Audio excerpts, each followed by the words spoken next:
Hi folks, welcome to your Gersnet immediate post-match reaction pod, coming to you in association with Forest Precision Engineering. My name's Alec Anderson and I am speaking to you about an hour and a half after the final whistle at Tynecastle after Rangers' magnificent 3-0 win in the capital tonight against Robbie Neilson's Hearts, the third force in Scotland, completely eviscerated in tonight's SPFL Premiership match. As I say, it's not an immediate post-match reaction pod because, as you know, the game wasn't on television, wasn't on Sky tonight. I didn't have a ticket for Tynecastle, so I was forced to go out to the Loudon Tavern at Ibrox to watch the game. Magnificent staff, magnificent crowd in there, and you're getting gratis as always in the Loudon. You're getting your pies and your rolls and sausage for free to ensure that I didn't get too drunk. The buzz coming off me right now is because of that scintillating, coruscating, pupil dilating performance from the Teddy Bears tonight. Michael Beale, it just got mighty real. The performance we needed to go along with this one. The results Beale has been putting together since he arrived as Rangers manager, finally arrived tonight, and how it arrived.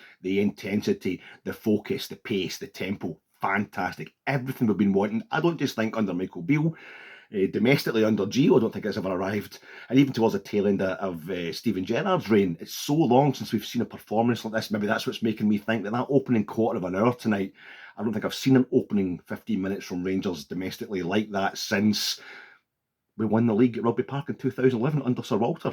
Maybe exaggerating, but it was so badly needed. It was fantastic. We're going to overhype it maybe slightly because it's been so long coming, but I don't know if you've seen the film Casino, Martin Scorsese, De Niro, Joe Pesci collaboration. Quite a violent film, so if you're squeamish, don't watch it. There's a particularly disturbing scene where one set of gangsters has a member of another set of gangsters.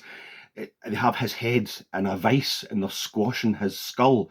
Heart supporters will prefer to watch that to watching what they watched tonight. It was much more disturbing for them tonight to see the way Rangers crushed Hearts. Vice-like grip is one of the corniest phrases you get in football journalism, but that's the only way to describe that tonight. We would not let them out of their own box. Hearts, from their own goal line to about the 20-yard line, Rangers just kept Hearts completely pinned in there. What was the formation? I'm looking at, I think the BBC website's got it down as 4-2-3-1. So you're thinking, okay, John Lundstrom's come in for Ryan Jack tonight after the Ryan Jack went off at half-time against St Johnstone on Saturday. Lundstrom's in from the start tonight to replace Ryan, who's on the bench. And we had Todd Cantwell, a new signing from Norwich. He's dropped to the bench, and Fashion Sakala comes back in. So you're thinking what's going to happen is Sakala's going to back to that berth out wide right that he's kind of made his own under Michael Beale. And Malik Tillman, who played in that berth on Saturday to accommodate Cantwell's debut, he'll go back in and he'll sit behind Alfredo Morelos, and Ryan Kent will be out in the left-hand side. That happened at times in the game, but generally this was a performance where the confines of a TV screen couldn't contain Rangers. There's no way I could work out how Rangers were playing tonight, how they were lining up that front four, basically, because you needed to be there to get to see the entire pitch to have any chance of working out what we were doing. It was magnificent. I mean this in the best possible sense. It was breathtaking. If it was befuddling me just watching it, what was it doing to Hearts? We could see what it was doing to Hearts. We were tearing them to pieces. At one point, it looks like Fashion and Alfie are playing as a front two, but to call it a 4-4-2 would be a massive disservice to our fullbacks, apart from anything else, especially Borna Barisic. Going beyond. I mean, going beyond was the buzzword tonight. It's the thing we've been looking for. It's the thing we've been lamenting for what feels like forever. We don't have players who can break the lines. We don't have players who can go beyond. Well, we had Connor Goldson setting up our centre half, setting up our second goal tonight from the Hearts byline. Going beyond just didn't sum it up. Doesn't do it justice what we were doing tonight. Our fullbacks, I say, were so far advanced at times it was more like a 2-4-4, and we were everywhere. Just Hearts didn't know what to hit them, and I think it took us 3 minutes to have the ball, 3 maybe 4 minutes before we had the ball in the net. Alfredo had maybe just mistimed his run slightly, and it was a ball across from Fashion Sakala to the back post. Lovely finish, but just slightly offside. Took us another 6 minutes before we actually did legitimately take the lead. And again, it was down to sharpness. Again, it was down to Borna Barisic. He's been fouled. He's on the deck. Hearts are complaining to the referee. Turn their back on the ball for a second. Borna's up like a shot, playing a lovely wee ball, easy ball to the ever-available Ryan Kent in the inside left channel. Lovely soft shoe shuffle, takes out a couple of players, dinks it up to the back post, and there's Alfredo doing the Gerd Muller thing in the melee, 2 yards out, getting to it first, heading it into the back of the net. If he'd missed it, Connor Goldson was behind him to make sure it went in. Absolutely no more than we deserved. We get about another offside goal. Fashion Sakala Again, Ryan Kent is coming from the right-hand side this time and cutting inside, beating a few, slots a lovely ball into Fashion, who again is just slightly offside. This one's more down to the brilliance of the ball from Ryan Kent. I think Fashion just not ready to come back onside. But he puts it away, doesn't count. Doesn't take much longer. I think it's just after the half-hour mark when James Tavernier's take the corner from the left-hand side, so everybody's in the box waiting for an in-swinger. Then, from out of nowhere, Borna Barisic comes steaming up to the edge of the box. Tav fires it to Borna, and Borna, a laser accurate ball to not the back post, but going beyond, say, Connor Goldson, and he kind of forensically nods it onto the feet of Malik Tillman. Hearts just completely all at sea, don't know what's happening to them. There's players everywhere, but we are the ones that know where the ball's going. We know what's happening. We are so much sharper than our opponents who are playing at home. Our opponents who are, it took us extra time to beat 10-man Aberdeen at that League Cup semi-final a couple of weeks ago, and then Hearts go and beat Aberdeen 5-0 in the next match. And you're thinking, maybe Rangers are maybe starting to go backwards. We've maybe thought Michael Beale's doing better than he actually has been. No, Malik Tillman slotting that ball away tonight. Just 2-0, it's going on 4 or 5-0. It wouldn't have been a disservice if it would be 4 or 5-0 up at the break. You're thinking, we've arrived, but it was a long half-time, because I'm thinking, this is what's happened under Michael Beale. We've never had a 45 minutes like that under Michael Beale. As I say, I don't think domestically we've had a 45 minutes like that for a good couple of years at least. But you're thinking, can we do it? Can we put in a complete performance? Can we eventually alter the kind of dimension of the Michael Beale reign? Because it's looked like we're just getting through games. It's like you're thinking, if this is new manager bounce, oh my God, what's it going to be like when that bounce fades? We're going to fall pretty badly. It had to go one way or the other. We had to either step it up a gear, or we're going to start dropping points and going backwards. My God, we stepped it up a gear. Hearts made a couple of substitutions at half-time. They had a brief flurry, but then we're back on it. I get another offside goal. Now, what happened this time? It was Fashion Sakala. Yeah, this is the one where Alfredo did come back from an offside position. It was a ball from Glenn Kamara, which was more about Glenn Kamara was just trying to clear his lines for once he'd taken his eye off the ball, and an otherwise brilliant performance. He'd suddenly caught a lot of Hearts players on top of him, knocks the ball forward. Alfie comes back from an offside position, turns, but knocks a lovely ball, a beautiful ball. He plays instantly to Fashion Sakala, who obviously has a real understanding with. Fashion puts it away, but no, it's correctly ruled out for offside. We were awarded a penalty, but Ryan Kent had dived. He was correctly booked when it was reviewed. VAR had a great game tonight, by the way, but you won't hear about that because VAR has to be controversial. So yeah, we eventually get the third goal. It was at 68 minutes. It's Alfredo again. Connor Goldson I think he's been arrested by the police at Disney World because he was just taking the mickey so blatantly tonight. Big Connor, lovely ball up to Fashion Sakala again. Fashion and Glenn Kamara, and a lot of poor finishes tonight.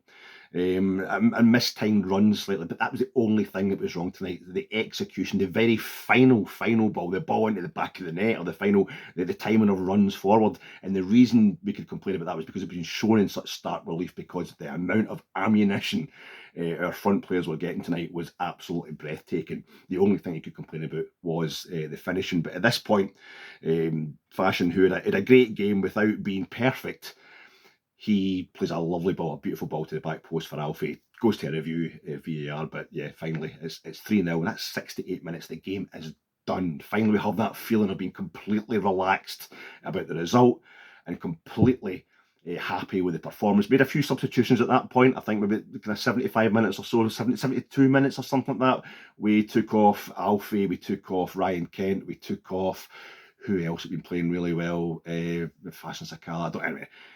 We brought on 3 substitutes. You brought on Todd Cantwell and Cholak, for example, demonstrated that they're great players. They did enough to show you that they're definitely going to be great players. Again, in the case of Cholak, going to be great players for us, but they also demonstrated that they're really lacking match sharpness. And this was the only time that Hearts had a real chance, when Lawrence Shankland, top scorer for them, went through on Alan McGregor, and it really just gave Alan McGregor, who shut him down enough that Shankland blasted it over the bar, to take part and make sure that he got a part to play in this all-round magnificent team performance by Rangers tonight. Connor Goldson, I say the ball bounces up. I'm talking about him taking the mickey. The ball bounces up off his, I think it was his groin area basically comes up onto his arm. So straight away, it's not a penalty. It's handball in his own box, but the ball's been played onto his own arm off another part of his body.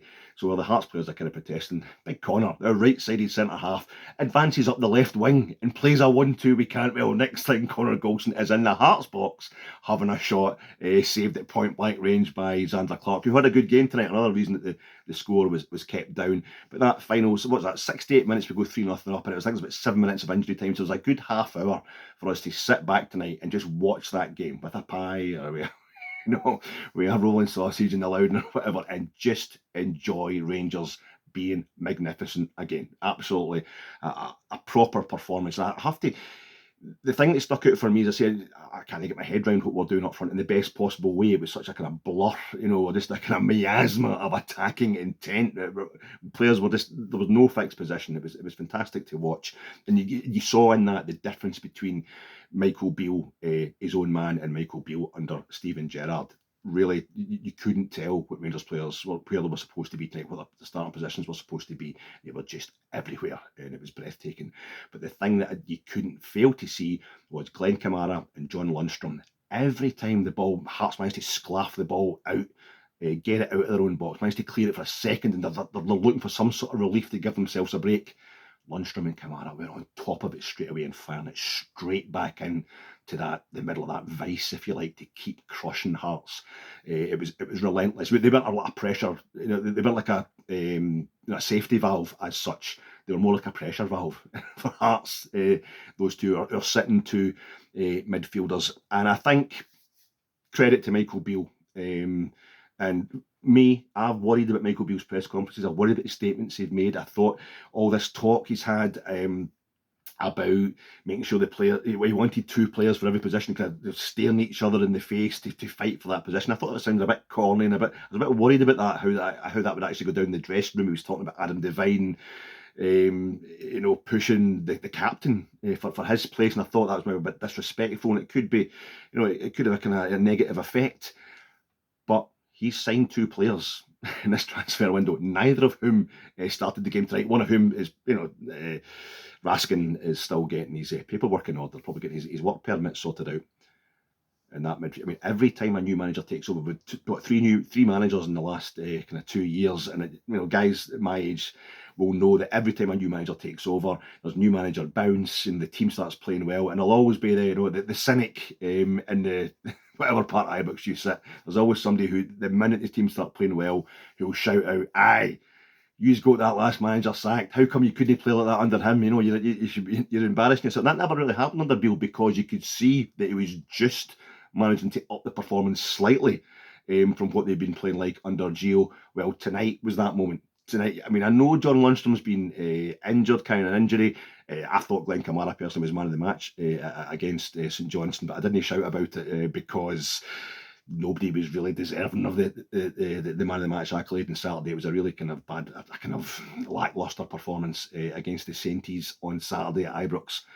But tonight they were different level, and Beale did talk about the fact what was it he said? His door was like a door in a doctor's office. That there was, players were coming to him. They're worried about the position, trying to let him know how keen they were to play. So Michael Beale has nailed that. He's got people contesting the places, contesting the jerseys, and that performance tonight was a performance of a team who is more frightened of itself than they are of any opponent. It was magnificent to watch.